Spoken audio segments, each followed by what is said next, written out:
Hello and welcome to the Xenogenesis podcast. In this episode, episode 51, we're covering chapters 5 and 6 from part 4 Home of book 2 Adulthood-Rites of the Xenogenesis trilogy by Octavia E. Butler. My name is Richard Akin and I'm joined, as always, by my co-host Michael Glinka. Hi everyone. So almost there, Richard. 2 more chapters and we're done with the book. We're close to the end. This one kind of snuck up on me.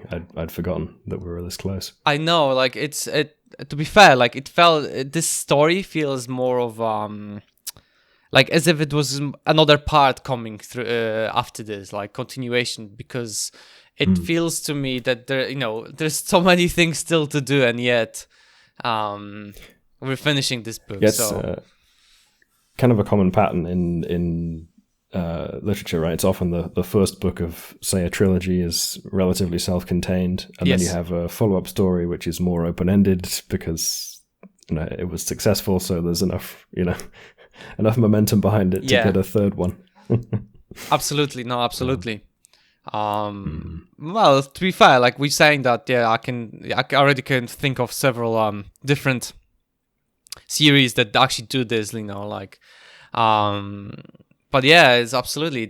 I'm really looking forward to what's going to happen afterwards because, we're not finished with this book yet, but still, it's fascinating what's going to happen next. I suppose we don't know how much of this particular story will get resolved here, right? Yeah, that's the thing, right? Like we still don't know what's going to happen, and I don't know if I don't know. When we get to the predictions, but the thing is, I'm a bit bummed about one thing, because from the very first book, I kept talking about like the civil war between raiders versus the people who decided to live with Oankali, and I don't think this is gonna happen now. Yeah, that's looking a bit less likely, isn't it? Yeah. At this point, I feel like it'd be more like, whatever remaining humanity is gonna stay on Earth, and the rest is just gonna to Mars. But who knows? I mean, there's kind of low-level internal conflict among the humans over the whole resistor versus joining the Oankali thing, and whether they go to Mars. So that's. But I think there's like more conflict between the people who between the resistors themselves. So, but let's get to it, because it shows in this part of these chapters. So so your chapter 5 prediction. So I thought that Akin would wake up straight away. There's enough time passed that he wakes up from the metamorphosis. He can move, and it looks like checks his body, and basically he's shocked about how much he changed. The fact that as you asked me last time, do I think it will impede his work? Probably yes. Considering the fact that he's been changing quite a lot, but it's no time to waste complaining about how you look. It's time to get people ready to Mars. That was my prediction. But unfortunately, no, it's a bit slow. This chapter is actually Akin is still undergoing his changes. He's not quite finished. He's still a little bit out of action, while the news of the possibility of Mars is already busy spreading conflict among the resistors. Absolutely. So let's get to it, I guess. So the chapter starts with the metamorphosis continued, keeping Akin paralyzed, his body changing and morphing while he was fully aware of his environment. His mission to get people to Mars often, as Richard mentioned, argued back and forth between people. He could hear people arguing in the environment and outside without any resolution ever coming to taking place.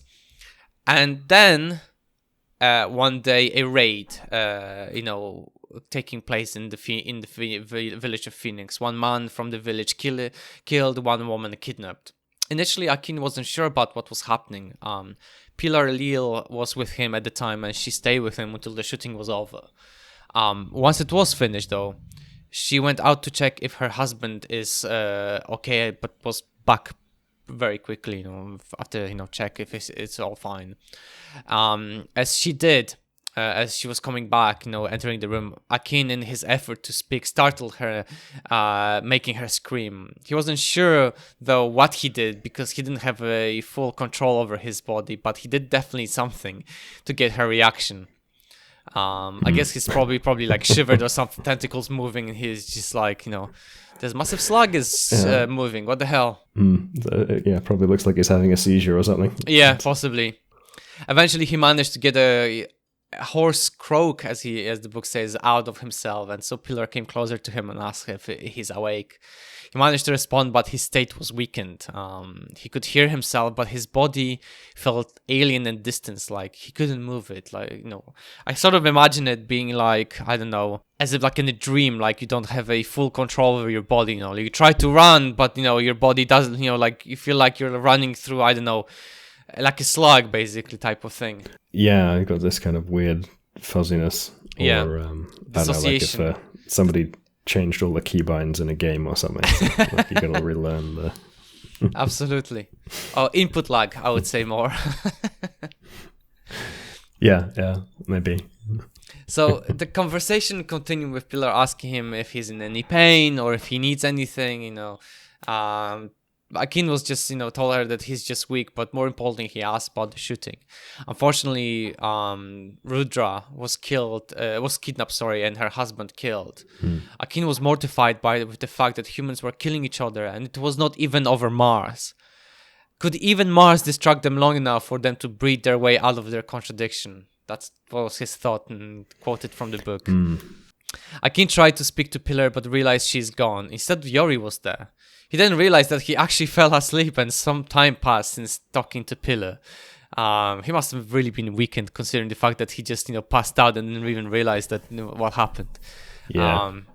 He called out to her, startling her. She wasn't sure if he was awake, but Akin couldn't move, even though he was trying. He asked if Rudra is back, but the men were still out trying to get her back. The conversation then shifted towards the topic of the raids. Akin asked if there are many raids these days, and Yori told him that just way too many. People had hope when he was still a kid, but now even Phoenix started raiding other places. Humanity extinguishing itself in boredom, hopelessness, and bitterness. I'm surprised we've lasted this long. Man, that's fucking dark, isn't it? That Phoenix started raiding other places as well. Yeah. As everything's really been falling apart. Yeah, considering the fact that with no... Yeah, initially, when Akin was young, the whole idea was they stay away from it. They were supposed to be one of the better towns out there, and now they're following basically everybody else. I guess at some point somebody... Seems they kind of... Go on. They got about as far as they could get with their kind of technological sophistication at their scale, and then just sort of realized they'd sort of stalled out and the stagnation weren't going anywhere. Yeah. No, that's the thing. The stagnation is probably what really brought the biggest problem, and I feel like at some point I sort of can imagine it after nth raid. The people in Phoenix just got pissed off enough, and they just grabbed whatever weapons they had, and basically went ahead and raided the other place in revenge, and then realized that actually that little spike of adrenaline is what they needed in their lives, and then it started fun, and then now it's just basically this endless cycle of self-destruction. Yeah, but yeah. Continuing on, Akin asks Yori if she will go to Mars. He tells her that he will go there so that humanity will have place of its own. He will work hard to ensure that the place does not kill them, but that the humanity will have to work together, otherwise they will all die. There's no choice. They have to work together, cooperate, otherwise, the place will, annihilate them. When asked about children, Akin said to her that he won't be able to do it, but then Ulay will allow them to have children without any middleman or interference from the Oankali. It will take years, but some of the humans will have to go with him early to observe and learn how it is done, the whole terraforming and how the new world works, so that they can teach other people. Yeah, it seems like the initial Mars colony is going to be pretty frontier living. It's Oregon harsh. Trail, basically, type of thing, Dysentery. Yep. But yeah, that absolutely. I sort of thinking about the colony, like, when was it Musk was saying like, oh, establishing colonies on Mars, and like picking volunteers, and like the volunteers were like, with all due respect, were not the type of people I would pick as volunteers there, because they looked more like cannon fodder. And I just thought to myself, like, whoever goes first, they need to be, at a certain level of, like, how to describe it, preparation. They need to be prepared and have certain abilities to be actually surviving that place, because obviously the first colony would probably be a failure, and it was pretty dark. Well, it was, with the end, if there's no support for those people. But like, generally, I feel like the first 1 or 2 tries would be really yeah, so it's going to be tricky, right? It's a whole other class of hostile than being a frontiers person in any of the other historical eras, right? Absolutely. Because like, there's nothing there. Like, generally, there's literally even no water almost. Like, it's if you go there, it's literally desert. Like, how do you survive a desert without any of the basic, requirements? And like, to fully, you'd have to like have a full water recycling. Like, you have to have systems that fully recycle things like water, and that wouldn't be 100%. Even pee would have to be recycled, type of stuff, and then that's not 100% efficient. And it's not even like it's not even just a desert, right? It's a desert where you can't breathe the air. Yes, and you also need radiation hardening to protect you from a whole other class of threat that we have, like accelerated cancer cases. Yep, it's just way different from any of the previous attempts at that. So not only do you need to be like, the kind of rugged outdoorsman type capable with survival skills, but you also need like the kind of astronaut smarts for actually dealing with all of the complexities of the engineering systems that you need to keep you alive. Yeah. So it's But basically, what we need is redneck engineers. But yeah, it's I sort of cannot imagine without like the ability to have things like, as Akin mentioned earlier in the books, mentioning like modified plants capable of surviving the environment like that, and then creating the atmosphere and oxygen on the planet. Like, even though they say it's gonna take several years, that's still very, like, I find optimistic. Several years, what, like, in what perspective? Human perspective or Kali perspective? Yeah, I think it was on the order of like 100 years or so, right? Was kind of the Oankali several years. Yeah. So that's quite a while. Well, it's going to be pretty harsh still. Yeah. As going back to the chapter, it will. Akin says it will take years, but some of the humans, will have to go with him and observe and learn about this, which I still think is going to be quite tough on those humans. But he will also need to help with the resistors. He looked a lot less human now and than before, and he needs humans to help convince other humans about the plan. But here where Yori though disagrees. The reason why was Akin needed people who won't be shot on sight, and here's a excerpt from the book: sane people only shoot Oankali by accident. Akin needed people who won't be taken prisoner, and everything they said is ignored. That's the way human beings are now. Shoot the men, steal the women. If you have nothing better to do, go raid your neighbors. Man, that's dark. Yep. That is pretty dark. The situation was bad with humanity, like the Akin then asked Yori to become his advisor. She surprised Akin, saying that his mother would be, should be his advisor. Like, she wasn't sure if, she can leave with the group except from the guys from Phoenix that, that plan to go to Mars. She is technically a trained doctor, but her specialization is psychiatry. And she tells that Akin that Oankali thought her job that more with physical disorders than mental ones, and then she that humans actually knew about, due to the fact that humans we're incapable of recognizing most of them as physical disorders. Yeah, I mean that's reasonably plausible for a decent subset of psychological conditions, I would say. I mean, at the end of the day, everything is physical when it comes to your brain, but depends how you interpret that. If you can address it with drug treatments, then there's a component of that you can fix physically. Yeah, Akin felt that he needed someone like Yori to help him move humanity to a place where they have a chance to survive. But then he changed topic to how much he had changed. Unfortunately for him, he changed the metamorphosis. He morphed more than he expected. Yori told him like he looked like a small Oankali. He can't sense himself properly yet, but he won't change anymore when Yori asks. When asked if he minds, obviously Akin was like, yes, of course. How will resistors trust him?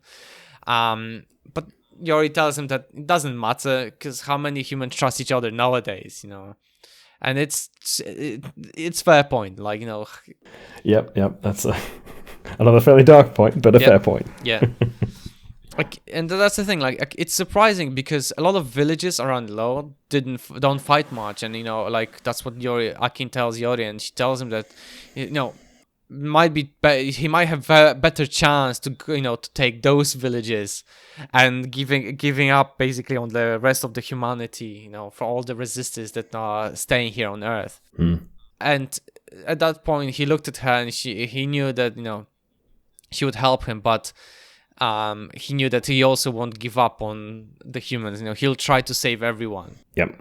She asked him if he needs food, but not in the next few days. I can tell her what he needs is people around him. He asked if they pick those who are around him, because they will migrate. And even though that wasn't the original purpose, basically everyone who came to stay with Akin would go to Mars.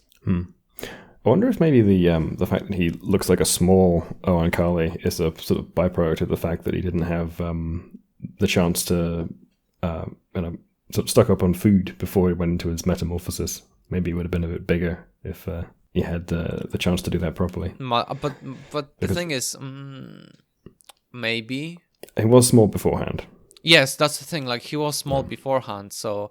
I don't know if the Oankali drastically having their metamorphosis change their height, if there's any control over that. But I guess maybe that. I guess it's both things. Malnutrition before the metamorphosis and just his own natural height, being the factor in here. So I don't know all that much about what would happen if you had an insect with insufficient nutrients to enter their metamorphosis state, and they ended up somehow forcing themselves into it earlier than expected. I think that might cause effectively failure of the complete metamorphosis process, and you just get they cocoon and they don't manage to finish it off and become an adult. Or if you how much of that can be compensated for by just kind of going a bit smaller, or that's not an area I know anything about. That's an interesting point. It feels like to me that's probably the latter is probably the more reasonable answer in terms of Oankali. Survival is always the most crucial, so they would do anything, even if they're 5 centimeters in height. They would still I think the Oankali could pull that off. Yeah, and there's probably a bit of that in biology, but I imagine there are some limits in. I mean, the thing is, bear in mind, in history, for example, after the Korean War, right, between North and South Korea, the average height of Koreans was around 165, if I remember, centimeters, something along those lines. But now it's 1 meter 80 centimeters, simply because of the protein intake has increased substantially after the war. So I would suggest that that's obviously one of the reasons why potentially that he is. But the thing is, what I was going actually to say is that in the previous one of the chapters in previous parts, didn't they mention that in case of a harsh environment, the Oankali would metamorphose into Uloi? Like instead of becoming male or female, they would become an Uloi because, well, at least the newborn will definitely, because of the, if the environment is stressful. I think that may have ended up being kind of like an earlier developmental commitment, right? Perhaps very early on they could make the transition to becoming an Uloi, but not after once they're already. Are you sure? Along, Excuse me. Are you sure? Maybe. Because like it feels to me, knowing Oankali, they would probably like Power Rangers this, like transformation. And thank you very much. I'm an Uloi now. Maybe, yeah. I suppose it could be one of two things, right? It could be either the environment is not sufficiently hostile for Akin to become an Uloi, or there's this earlier developmental checkpoint of some kind. Yeah. I mean, to be fair, most Oankali, all of the Oankali have the same sort of abilities. It's just the Uloi have those abilities more enhanced, like, healing, sensing, subatomic particles and type of thing. So... Yeah, it seems there definitely seems to be some things like the whole modifying of reproductive stuff that the Uloi pretty much are the only ones who can do, at least reliably or safely. You might be able to try and maybe get there sometimes as a non-Uloi, but it seems like there's some stuff that's pretty much just them. Yeah. But yeah, so yeah. Continuing on, about the people who are coming in, like Akin tells her to send him the others, as long as she thinks that his looks would not scare them, and she says that they've seen an Oankali before. And in that sentence, he felt some bitterness and something else. Like there's just something behind that meaning behind the sentence. He asks her what's wrong, and she tells him in anger. She stared at him with unmistakable hostility. I was thinking that so many people have suffered and died, she said. So many have become unsalvageable. So many more will be lost. She stopped, breathing deeply. Why did the Oankali cause this? Why didn't they offer us Mars years ago? They would never offer you Mars. I offer you Mars. She asks him why, and Akin tells her that he's part of them, and because they should have a chance to fight the contradiction in them. The Oankali think that the opposite, that humanity cannot resolve it or outgrow it. And the fact that giving Mars to humans would be like breeding intelligent beings just to have one another kill each other, or all of them dying on the planet. Although Yori protests, that Akin tells her that their biology, their genes is what are what their true purpose is, and he hopes that the mutation will appear, a chance for survival. Because he agrees with Oankali, but he believes in the chance, and Akin wants to do it, and some will help them. The Oankali won't help except to teach. They won't set a foot on Mars once we've begun. They won't transport you. And this sentence I am confused about, because the Oankali say, obviously Akin agrees with the Oankali that the contradiction cannot be changed, and obviously, but then they say they won't transport you. How the hell are they gonna get to Mars? Before we delve into the transport question, Yeah. I just want to touch on the the Oankali decision. Yeah. And it does seem like they could still have potentially avoided this whole situation with the humans, right? It seems as though they decided that the humans would be permitted to kind of live out the rest of their lives on Earth, and they didn't entertain the possibility at all of like a human agi. And they assumed that this was the best option. But then they also did this thing where they created Akin as like a human Uloi construct and then consulted him about the future of the humans. Yeah. Right. It seems as though they could probably have just, kept the rest of humanity in the stasis pods and still made themselves a human Uloi, a human Oankali construct male of suitable capacities. Absolutely. To consult. But the thing is, isn't like from the book one, I think if it's Taya said that, but it's the whole humanity is the culture that's so irresistible to them, which is quite ironic. The fact that there's so many humans, different types of humans all around, scattered around the planet, in the resistor villages. And yet the culture that, originally was placed, like, we're not even allowed to bring in. Everything was basically demolished by the Oankali, if it wasn't demolished by the nuclear weapons. Although I think a component of that may also just be like the Oankali understanding of culture is probably quite different from the human understanding of culture. I think because you're right. For the Oankali, they have this genetic memory thing. Like, a lot of their culture is just embedded in their biology, right? They're not fully separable for them. So the notion of like taking a human culture requiring like continuity of human civilization and organization and like records and stuff is a thing that's super alien to them. So in their attempt to kind of say, oh, we're interested in your culture, they don't really know how that cultural information is like represented because it's not biological. So there's this whole like they don't seem to have quite grokked that distinction. No, absolutely. That's the thing. Like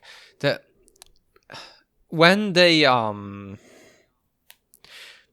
be fair, like if I was on Oankali in Oankali position.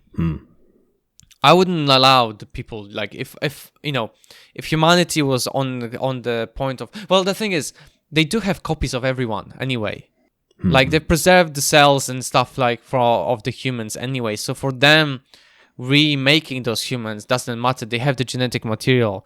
But what they're always saying is that like, oh, we won't preserve the culture behind them. Like, but what is left it seems is as just if they've kind of figured it out, but just not enough.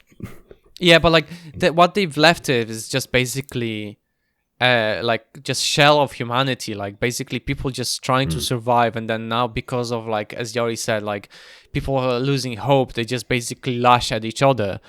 And if you want to preserve them, like you could just drop pod on them and just put everyone in stasis, and then be like, okay, humanity, we realize that humanity needs their own place.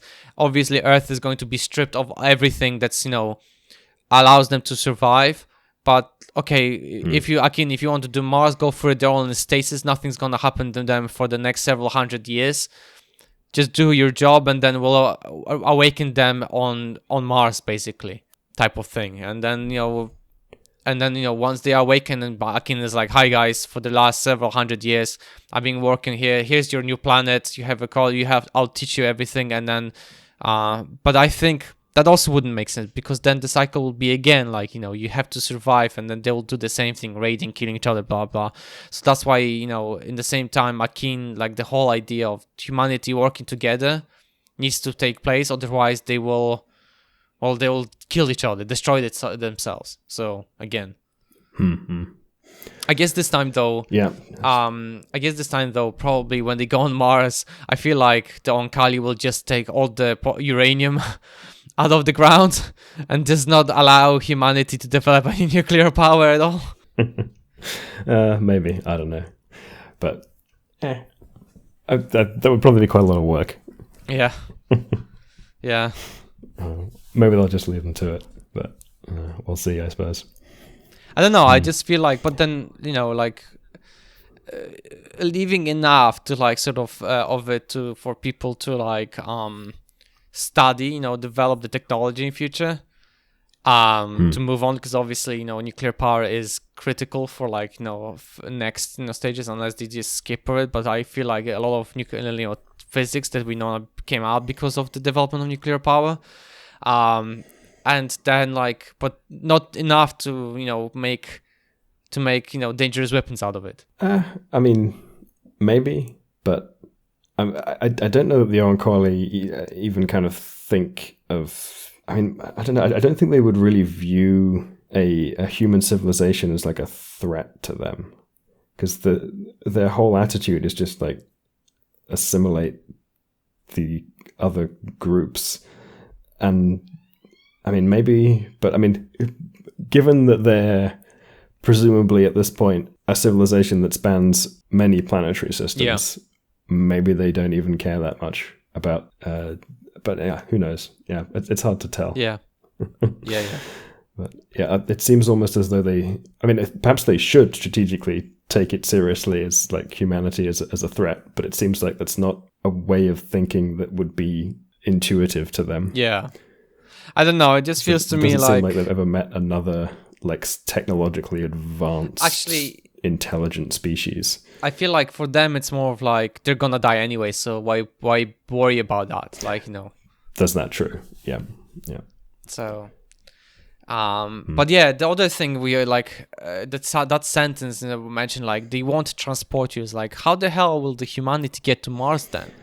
Like generally, like if they if the Oankali will not help them to move them shuttle them from Earth to Mars, how the fuck are they gonna get there? Like they can't have technology because Oankali don't allow it. So what are they gonna do? Like must build a massive ladder, like, and then just walk up and just like, I mean, like, I don't know, like will the low village, the shuttle be used to like all the humanity, like all those little villages, what's the word? What's the name of those villages? The Resistance? No, the other one. The ones that live with the. Do they have a specific? They have like a specific name, like the not sharing village. Oh, trade villages. Oh, there you go. Trading villages. Yeah, the trade villages that are basically shuttles. Basically, they'll combine into like a bigger shuttle for all the humans, and then just transport them there with like everyone who wants to join, type of thing. Help Akin. I don't know. I suppose the only like plausible thing is that the sort of faction within the Oankali that are willing to help Akin would be able to use some assets that they have to transport them, right? Because I don't see how else that would work. Yeah, so I don't know, like otherwise it's weird. Like it felt to me like, oh, they won't transport you. It's like, okay, the hell are you gonna get on Mars then? Like, oh yeah, Akin, we allow you to do Mars, no problem, but we will not transport you there, huh? Yeah, that just seems like it's like, yeah, you have to get it yourself. You have to bring everything by yourself. Cool. Yeah, they got to do something to help them get there, or there's nothing you can do, right? Yeah. So I suppose that maybe there'll be some negotiations associated with the terms for them being transported or something. Yeah. I don't know. But it just feels... I've forgotten if that came up. Yeah. So I don't know. It feels to me a bit weird. But talking about the sort of ship transport thing, there weren't that many like super sciencey topics in this thing. And after we had that discussion about how the shuttle might be fueled and the fact that they were using some kind of nuclear power source, it kind of nerd sniped me a little bit. Okay. I was in the shower the other day thinking about how they might solve this problem. And like, one of the problems you have to solve to have nuclear fuel is some enrichment. Right? Yeah. You need to do some uranium enrichment so you can get some U-235 for your reactions. And when you mine uranium, most of it's U-238, but you've got to do some isotopic separation to get these things out. But like, that's not straightforward because chemically they're basically the same. Yeah. So you can't separate them with a chemical reaction. So you've got to do it with something that's going to separate their mass. Which has to be super sensitive because the only difference is like 3 electrons. So exactly right. It's like a 0.5 percentage point difference in mass because you're only going from like it's a difference of 2 nuclear masses out of 230 odd nuclear masses, or nucleon masses rather. Yeah. But so it's tricky. Which is why the methods that exist for this is like hard. Like uranium enrichment is genuinely a hard problem. Gas centrifugation, I think, is the most commonly used method. Yes. But I was thinking of how you might be able to pull this off inside a biological system. And the thing I came up with is, so let's say you have a protein that very specifically binds uranium. Right? And there are plenty of precedents for this. There are a lot of enzymes that have specific binding sites that are able to particularly pull out a given metal ion, right? There are manganese and magnesium and iron and many other enzyme structures where you have a ligand or like a protein structure that can specifically bind a particular element. So let's say you have a protein, and let's make it a a long one. Let's have a whole bunch of uranium binding sites on that protein. Mm-hmm. Or it might be something like the approach that is taken by plants with chlorophyll, where you have a smaller chemical molecule that can bind the metal, right? It doesn't have to be the protein directly. Yes. I was thinking that's more you likely have a cofactor. the case. Yeah. Yeah. That's more convenient for higher density, Yeah. which would be nice in this case, Yeah. right?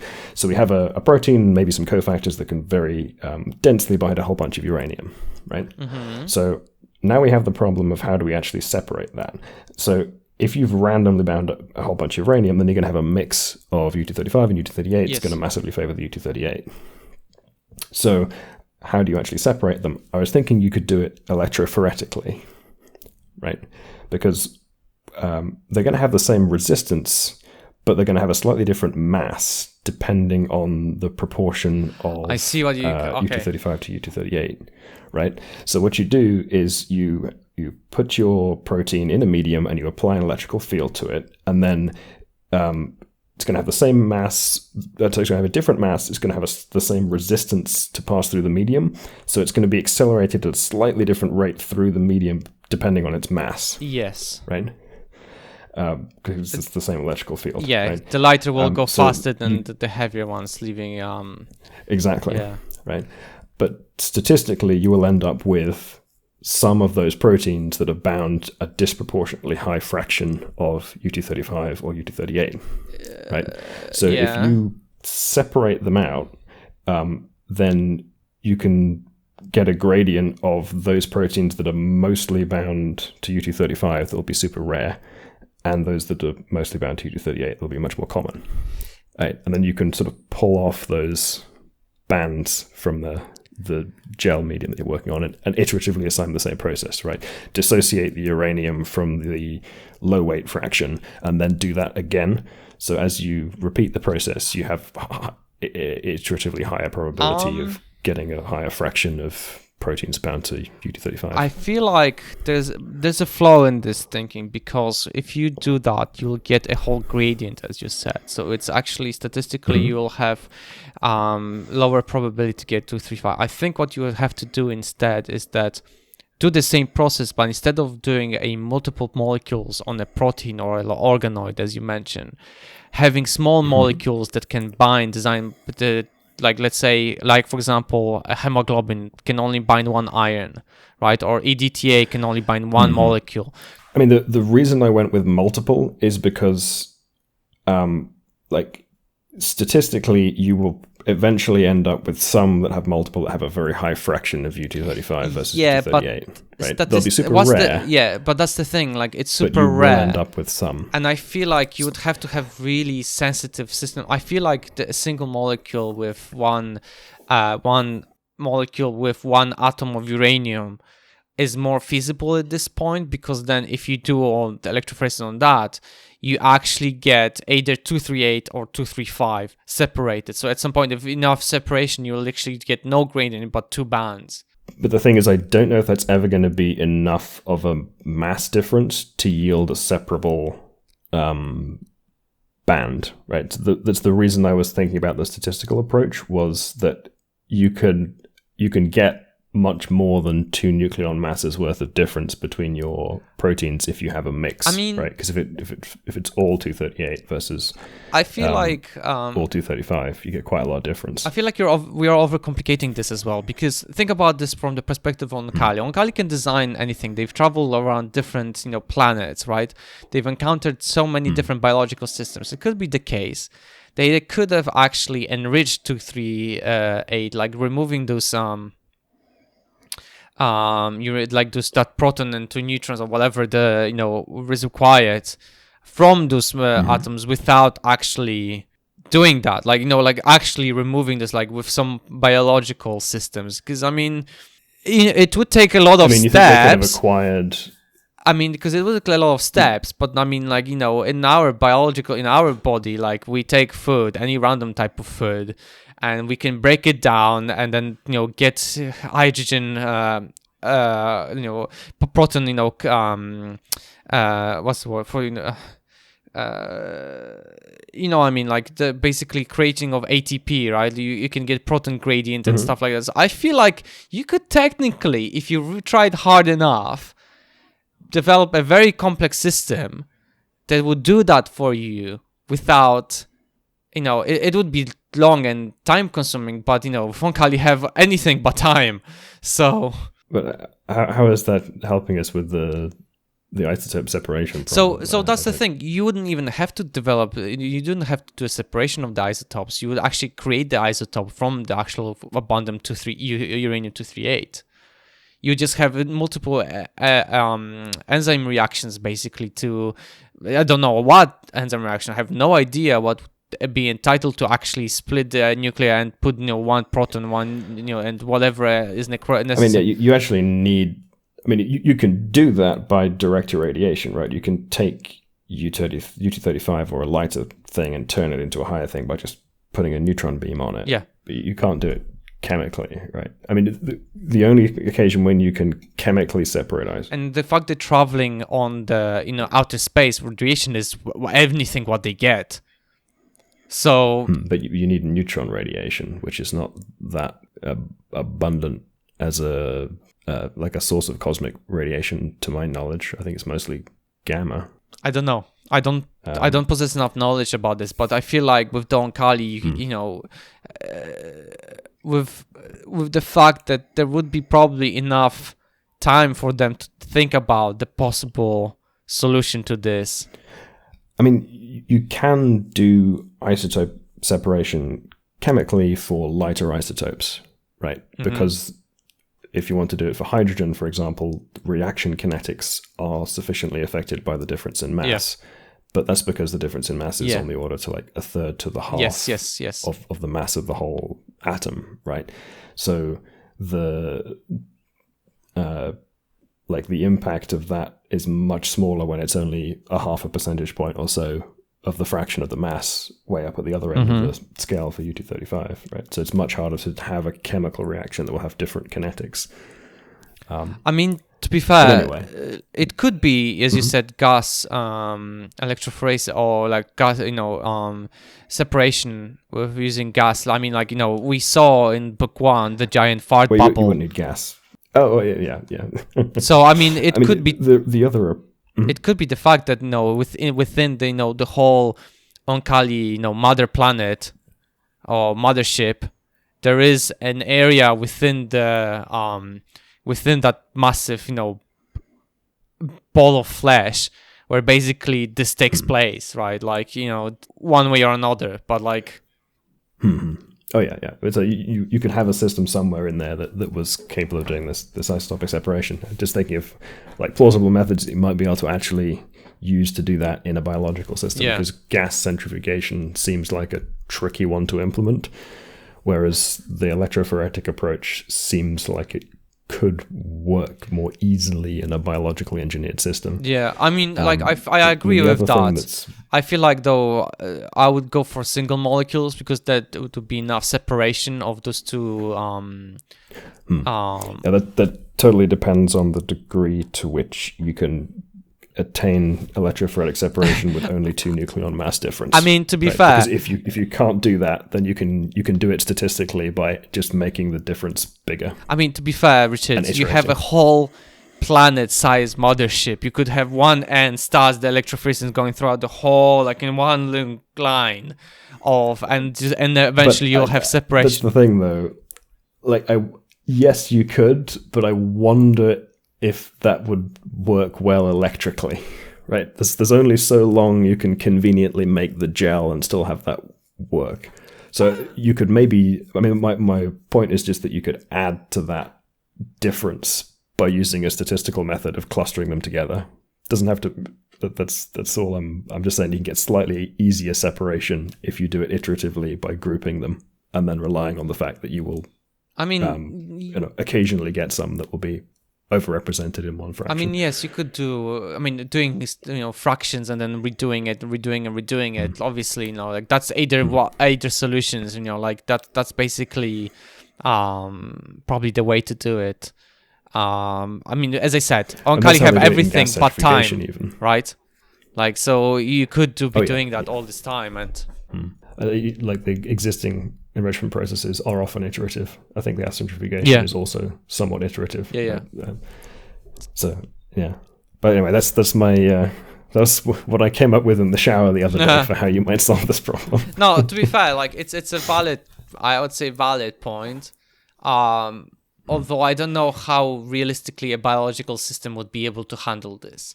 Like, so that's the thing. But it was merely the most plausible thing I could come up with. But as I said, by comparison with all of the other extant methods of isotope separation. Yeah, but as I said, Oankali, they've met so many different things. Who knows what they've encountered in their journey? That potentially there's something out there that maybe there's a nice, elegant solution to something similar, and there it is. I mean, like we have bacteria eating radiation in Chernobyl. Who knows? Maybe there is something much more sophisticated somewhere out there than that. And like the thing that I would probably want to do once you've got your a little bit of enriched U-235 is actually start probably a liquid salt based breeder reactor, because that way you wouldn't need a lot of enrichment. You just need a small amount of enriched uranium-235 to kind of seed like a mostly fueled by U-238 and thorium liquid salt reactor. And what you could that runs at like 700 degrees, but it's low pressure. So you could probably construct a the tubing for that out of materials that you could synthesize with a biological system. Yeah, I think so too. Like the scales that they have. Yeah, absolutely. And then you'd have a high temperature, low pressure vessel and the means of controlling the isotope composition through this electrophoretic isotope separation approach. So you could, maintain your reactor fuel mix in the liquid salt loop. And then you use that in a thermal nuclear rocket engine. So effectively you still need some reaction mass, but you could generate like hydrogen gas, easy enough to do with biological processes. And then you just put that in a tank and have a nozzle. You heat it up a bunch and you spray it out the nozzle. Yeah. Right. But using the thermal energy as the nuclear reactor. Plus a lot of biological systems will take some heat as an input to be useful. Yeah. So like gives you thermal power and the ability to run rocket engines without having to do chemical rocketry. It's just thermal rocketry. Absolutely. And it also gives you an imagination that the big mothership has a sphincter or anus. Yes. Where it just goes, opens every so often and just releases a fire fart. Puff of hydrogen or something. Yeah. No, but honestly, I think it's probably the most feasible solution out there, that we can sort of think of. There could be more elegant solution out there. Somebody smarter can actually tell us more. But that sounds like that probably no one on Kali that's feasible. Yeah, and I know I said don't overthink the details. We can wave over this and it's plausible, but this whole problem nerd sniped me. It sounds like. And I had to go figure out a way of doing it. Yeah. No, that's fair enough. No, absolutely. But it's still, for me, the question is, how do the shuttles project themselves out? Because they sort of they lie flat. It's usually their balls in the space, but now they're flat sort of mounts. So how do they project themselves up from the? That's the thing. Yeah, it's still reaction based. It's not reactionless propulsion. So it's using known physics. So I bet it's just a ball just bouncing up and down, just more and higher and higher. Mm-hmm. And so it doesn't solve the problem of the shuttle being floaty, although we don't really get a specific description of that. But the way it lands seems like it would be, rather than like a rocket. Absolutely. Yeah. But finishing off the chapter, the Oankali will not help. They will teach. They will not set a foot on Mars. They won't transport them. And what the Oankali think Akin plan is basically murdering all humanity with his own hands. And basically, the final end of the chapter is Yori leaving with the all the hostility between them gone, and with a promise to send someone to him, some more people. So who knows? Like it feels to me like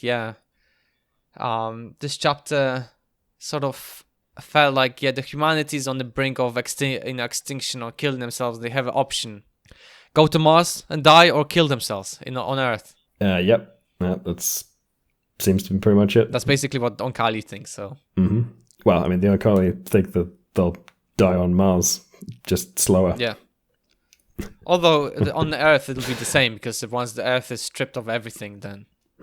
Well, I mean, I think most of the humans that are alive now wouldn't be alive, but then if they only their Oankali hybrid descendants will be about. Yeah.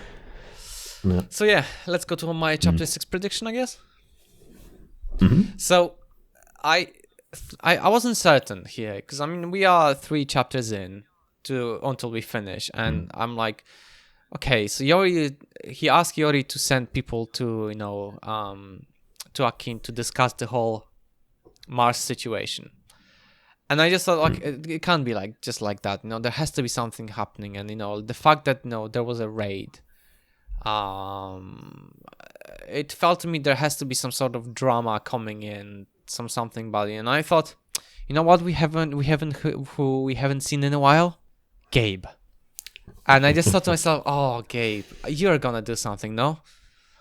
And but so I thought like there might be something happening between Akin and Gabe. Akin, like talking to Gabe, or so maybe someone or something happening, like I don't know, another raid. Someone getting hurt, and Akin finally being able to move or something. I wasn't certain what will happen to her next, but yeah. Yeah. So you think it's going to involve Gabe, but you didn't necessarily have any specific idea as to what Gabe would do. Yeah. I mean, he did come and apologize to him a few times, and like he talked to him and tried to feed him while Akin was undergoing the metamorphosis. But I thought maybe something deeper will happen, like another raid or something, and Gabe I don't know, getting hurt, or someone getting hurt, and type of thing that Akin close, and while Akin, I don't know, finally regaining his senses or something, and some drama building up from there. I don't know. Okay, I mean, so we get a little bit of that. Yeah. So let's get to it then. So chapter 6 begins with Gabe actually apologized to Akin, saying I'm sorry, but that's it. Like not explaining what he's sorry for. We know we all know what he's sorry for, but still. That's apologizing for being an idiot and pulling him off of Tate and then touching him when explicitly told not to. Yes. Eventually, Akin wakes up and hears a commotion outside. The men who went to save Rudra came back, but she was rescued, but unfortunately found dead. I'm gonna skip on what really happened to her because it's fucking gruesome, and her body was to be laid down beside her husband's. And as the men were moving, someone mentioned Mars, but they told him to shut up. And then that sort of triggered other person mentioning Akin. And since Gabe was outside, he was like, yeah, he's fine. And then, the men, frighteningly or worryingly, the men kept insisting to see Akin, but Gabe told him that they will be able to see him once the boy is ready to face them himself. And when the man, like one of the men tried to barge in, Gabe told them that like if they're suicidal, they can try but will not end up well. And so I suppose Gabe's kind of making himself useful at this point. Yeah, I guess. Akin hearing that was trying to move, but then frantically move, but then he saw Tate coming in like with a gun, of course, and she reassured him that nothing will happen. I would say, yeah, it's gonna be fine. Like, like if there are angry men outside looking for, venting, I would also be very worried if I can't move or do anything. But, so what do you think the motivation of these guys who want to see Akin is? I just feel like venting, basically. They feel like they want to vent their frustration over what just happened and overall on a person that basically on Oankali that can't move, can't do anything back to them. Okay. Type of thing. She then asks Akin when will he be able to move, and he tells her about maybe in 3-4 days. And Tate hopes that's soon enough because they're leaving this place and going with Akin. She then touched him. The femaleness was tempting him, and even if she was interested in him, he would have been helpless, as he says. After a brief moment, she asked gently, let her go, and when asked what's going on, Akin explained to her, straightforward, that made her laugh and say that they need to get him back home to his mates. And she asked if actually he has any mates. And he didn't say anything chagrined, and she apologized. It wasn't her intention to embarrass him. And here's an excerpt from a book. I'm sorry, I didn't mean to embarrass you. It's been a long time since I was an adolescent. Humans called me that before I changed. Young adult then. How can you condescend me and still follow me? Yeah, that's an interesting one, right? I suppose it speaks a little bit to the phenomenon of like child leaders, right? That kind of occasion. I imagine they would be condescended to, but also like admired in some sense as being like, I don't know, young and in power, but then again pure. Yeah. And the fact that Akin just straightforward told her what's going on. Yeah. Balls on the man. Balls. Ballsy move. No. Well, it's very Oankali. They're pretty upfront. Yeah. True. No. They can't really lie to one another a lot of the time in their mode of communication, so I suppose it's a bit to be fair, weird for them to be. To be fair, for Oankali, things like reproduction and stuff like that is not really and mating, I would say, or just casual mating is not really a taboo type of thing. So even in our society nowadays, it's still sort of like it happens. The sex talk that happens between best friends, but like usually, it's if you go to a stranger, that'll be quite weird looks, and you would be thought immediately you're a creep.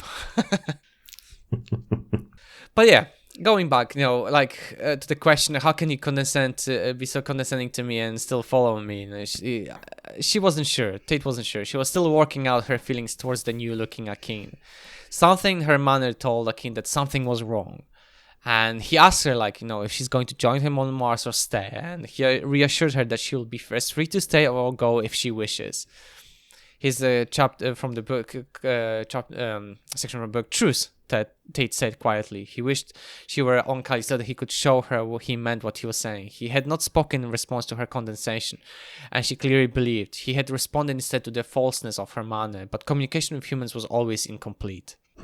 Yeah, that challenge of not being able to send a sort of hard to fake honest signal. Yes, yeah. She cursed him and started pacing. She wasn't certain about her decision. Akin reassured her that there is no hurry, no need to make a decision yet. She tells him instead, who's patronizing whom, she said, bitterly, more in misunderstanding. Take me literally, Akin said. Assume that I mean exactly what I say. And even though Akin insisted, Tate dismissed him, she has no choice. She has to go, she tells him. Lilith made her decision. Whether she choose Gabe and Phoenix. Her people disgust her sometimes, but they're still her people, and she'll go with them. I mean, Tate, really? Yeah, I know, I understand that, she made the decision, Lilith, she picked between, the decision between Lilith and Gabe, she obviously picked Gabe. But yeah, if your own people disgust you, what the hell are you talking about, girl? I mean, I think she felt that Lilith was being too much of a traitor to humanity, as it were, right? She was willing to go in too far with the Oankali and accept the changes and kind of the lack of any reject her humanity, purely human subgroup. Yeah. So willing to sort of accept the death of humanity as its own separate thing from being a part of the Oankali. So if that was the kind of a line that Tate drew, despite her distaste for some aspects of humanity. Yeah, I mean, to be fair, it's getting worse and worse. I can see. Yeah. It's like it can't have been. The last few years with everything that went on with Phoenix and all the other raiders and whatnot can't have been easy, inspiring. Yeah. So Akin then asks her if she's bothered by the way he looks now, and she tells him that if anyone she knows changed so completely, it would upset her. But they all watch him change, so it's fine. And Akin says because of the change there will be less immigrants. She says it will be less, but because of them, because of the humans. But Akin got the message that it was because of Gabe. Gabe's attitude initially, because of his behavior. It definitely is, and past experiences with Gabe and humans is definitely going to affect how many people are gonna join them. He panicked, thinking that Tate was dead, and so to repay that blunder, I would call it, Gabe and Tate will help Akin as much as they can. So that kind of implies that if Akin had entered his metamorphosis under more conducive conditions, he might not have had such a dramatic shift in his appearance. Yeah. Maybe, I don't know. And the chapter ends with Akin mentioning her Huntington's disease that was activated and she needs someone to fix it, and Oloy to fix it. He mentioned that he put a temporary fix, but she won't be able to go to Mars with them unless she allows an Oloy to fix her completely, Even though they argue the brain damage is a serious thing, but Akin tells her it's reversible for the Oankali, they can do it. And after some moment of hesitation, she says yes, and Akin falls asleep, exhausted, and that's where the chapter basically finishes. Yeah. I mean the Huntington's disease thing, I think. Actually, I mean, so the brain damage in Huntington's, I think a lot of it is kind of actually. I'm not sure the degree to which it's impacting motor neuron stuff versus things that might impact memory and the rest of it. But the ability to repair brain damage for something like motor function might be easier because it's kind of more mechanical, right? You can kind of see where the connection should go and link them back up. But if you're talking about repairing something where you have loss of memory, then that's much more if you've lost the data, you can't impute what should be there in its place. Yeah, I mean, we don't really know what actually how memories are, how memories work, so we can't really tell how that could be done. So, but just from an information theoretic perspective, right? Data loss is gone. You've lost specific memory, and there's no way of inferring what that content would have been. Then you've lost that information. Yeah, right? Absolutely. It's not. Yeah. I mean, you could it could be that you have memory that is stored in pieces of the brain, and the connection to the rest of your brain is somehow severed. Yeah. So you could connect that back up, and then you'd have access to it again. But if it's actually damaged the information storage structures, whatever those are, then you can't repair that. Absolutely. Without guessing what should be there. Yeah, absolutely.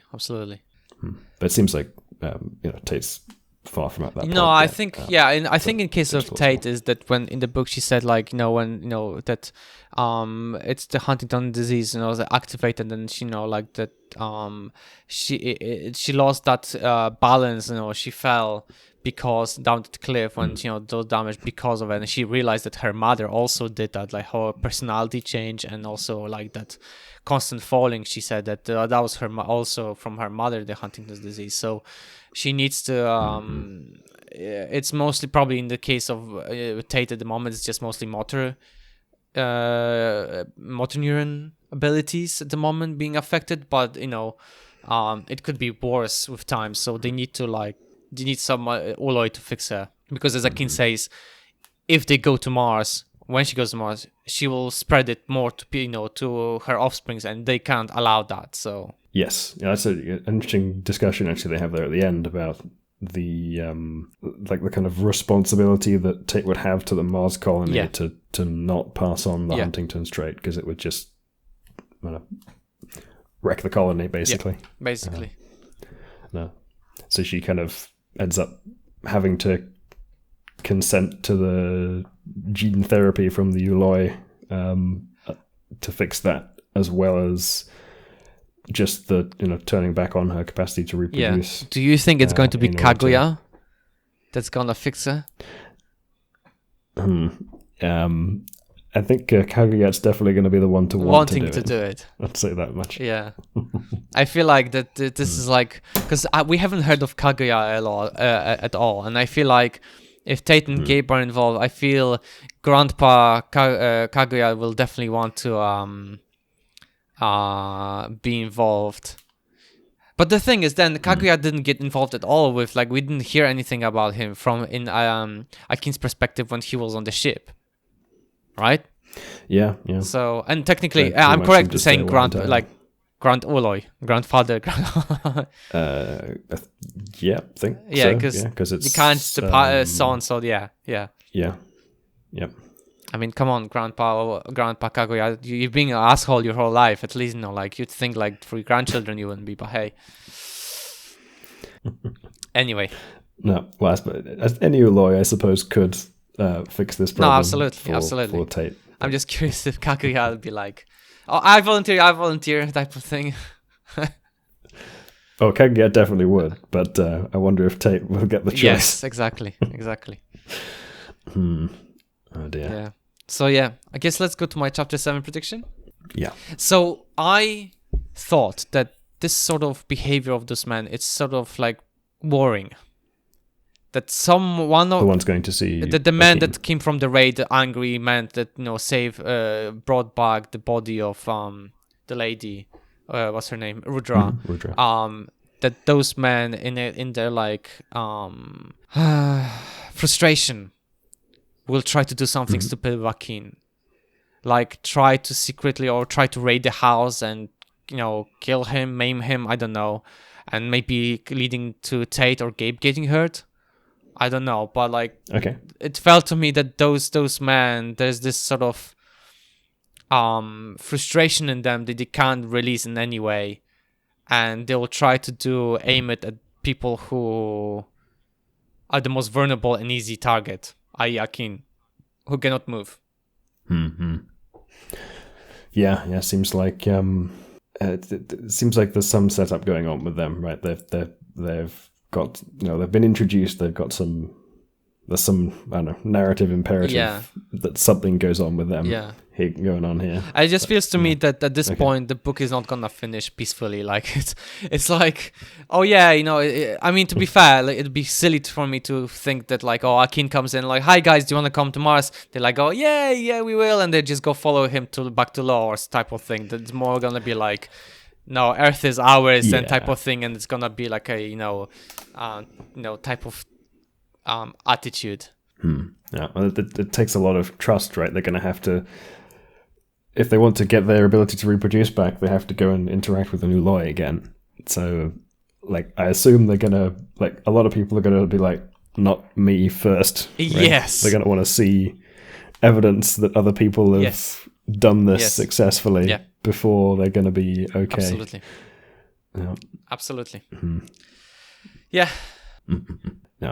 So we have our inciting action and source of tension for the remaining couple of chapters. To be fair, there's too much tension. Like, I feel like we need a bit of like relaxing chapters towards the end. Come on, please.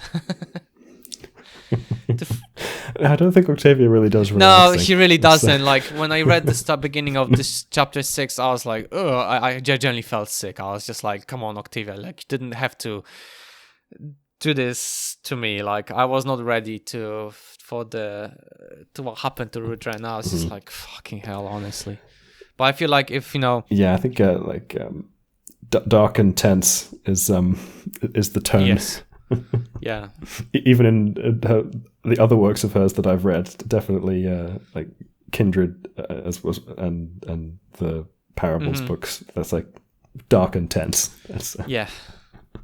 Not for my delicate heart. But yeah, I guess that's it for today. Yeah, I think so. Thank you very much, everyone, for listening. We're Xenothesis. You can find all the places we upload our podcast on xenothesis.com. I was Michael Glinko.